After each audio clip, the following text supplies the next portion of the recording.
నాకు సంబంధించిన అకౌంట్లో ఏదైతే కిరణ్ రాయల్ గారు దయదలిచి వేశారో చేశాడో ఈ పని 1,20,000 రూపాయలు, అది ఇంకొక వ్యక్తి అకౌంట్లో వేసిన 2 లక్షల రూపాయలు, ఈ మొత్తం డబ్బులు 3,20,000 రూపాయలు వాళ్ళు కట్టమని చెప్పారు. మా బాబు ఎంతో కష్టంతో తీసుకొని వచ్చి కట్టి బెయిల్ తీసుకొని కేసు అంతా చేసి బయట వచ్చాను. నేను ఇప్పుడు అడుగుతున్నది ఏమంటే, మెయిన్ మన తిరుపతి ఆంధ్రప్రదేశ్ పోలీసుల్ని చాలా నమ్మాను నేను. కానీ ఇప్పుడు నాకు అర్థమైన విషయం ఏమంటే, అధికారంలో ఉన్న పార్టీకే పోలీసుల సపోర్ట్ ఉంది, ప్రజల సపోర్ట్ కూడా.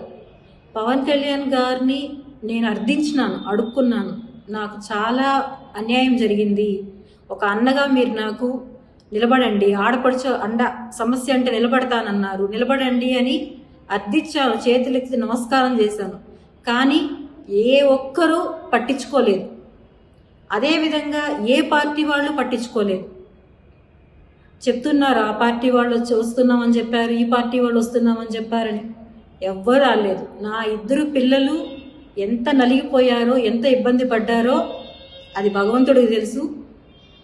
నా పిల్లల్ని ఇంత బాధ పెట్టినా ఎవరు చేపించారో ఇవంతా నేను తిరుపతికి వస్తానే సాక్ష్యాలతో సహా ఏమేమి జరిగాయో అన్నీ నిరూపిస్తాను. And way to way news ద్వారా ఎవరైతే ఇవన్నీ ట్రోల్ చేపిస్తున్నారో వాళ్ళపైన కేసు నమోదు చేయబోతున్నాను. అండ్ నాకు సపోర్ట్ చేస్తున్న ఎంతోమంది మహిళలకి రియల్లీ థ్యాంక్స్. అండ్ ఒక వ్యక్తి గురించి నేను వచ్చిన తర్వాత పూర్తిగా మీకు చెప్తాను. ఇంకొక విషయం ఏమంటే, నేను సేఫ్గా వస్తానన్న నమ్మకం నాకు లేదు. ఎందుకంటే నేను ఎంతో రిక్వెస్ట్గా ఎస్పీ ఆఫీస్లో ఇచ్చేసి వచ్చాను కంప్లైంట్, కానీ ఇంతవరకు యాక్షన్ తీసుకోలేదు. కంప్లైంట్ ఫైల్ చేశారా లేదో కూడా నాకు తెలియదు.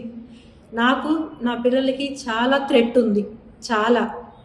నా బిడ్డ ఒక్కడే ఉన్నాడు అక్కడ, పెద్ద అబ్బాయి, చిన్నబ్బాయి నేను ఉన్నాం ఇక్కడ.